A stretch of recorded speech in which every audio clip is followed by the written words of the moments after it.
The Confessions of Saint Augustine, Book 12, Chapter 24. But which of us shall, among those so many truths which occur to enquirers in those words, as they are differently understood, so discover that one meaning as to affirm, this Moses thought, and this would he have understood in that history, with the same confidence as he would, this is true.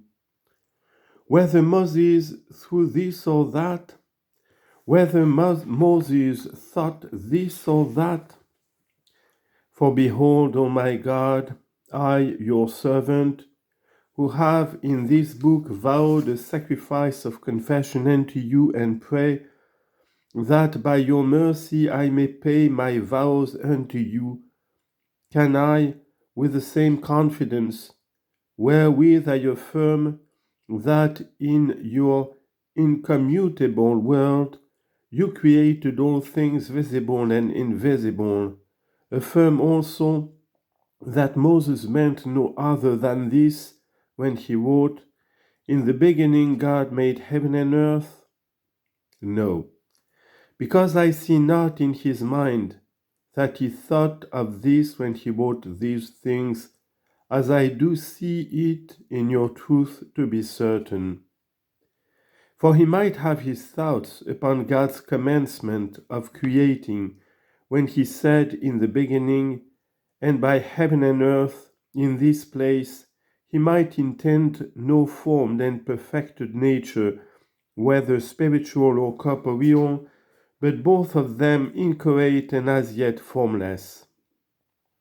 For I perceive that whichsoever of the two had been said, it might have been truly said.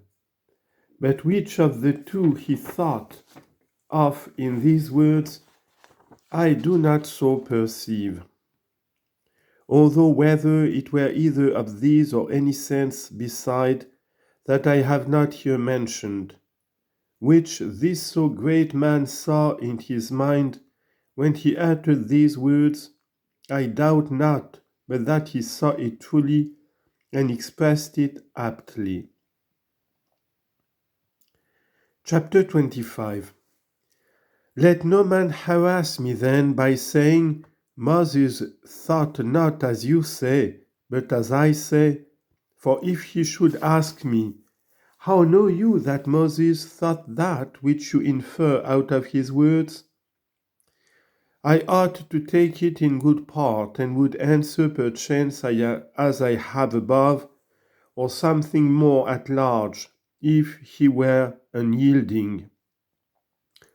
But when he says, Moses meant not what you say, but what I say, yet denies not that what each of us say may both be true, O my God, life of the poor, in whose bosom is no contradiction.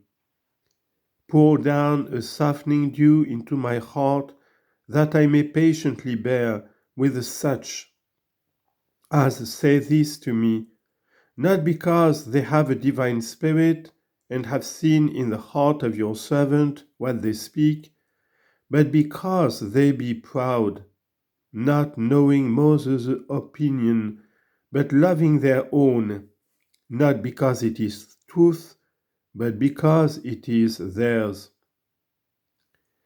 Otherwise, they would equally love another true opinion, as I love what they say, when they say true, not because it is theirs, but because it is true. And on that very ground, not theirs, because it is true. But if they therefore love it because it is true, then is it both theirs and mine, as being in common to all lovers of truth. But whereas they contend that Moses did not mean what I say, but what they say, this I like not, love not.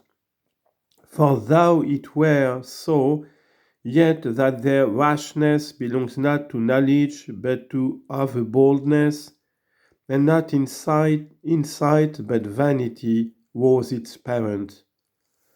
And therefore, O Lord, are your judgments terrible. Seeing your truth is neither mine nor his nor another's, but belonging to us all, whom you call publicly to partake of it, warning us terribly not to account it private to ourselves, lest we he deprived of it. For whosoever challenges that as proper to himself, which you propound to all to enjoy, and would have that his own which belongs to all, is driven from what is in common to his own, that is, from truth to a lie. For he that speaks a lie speaks it of his own,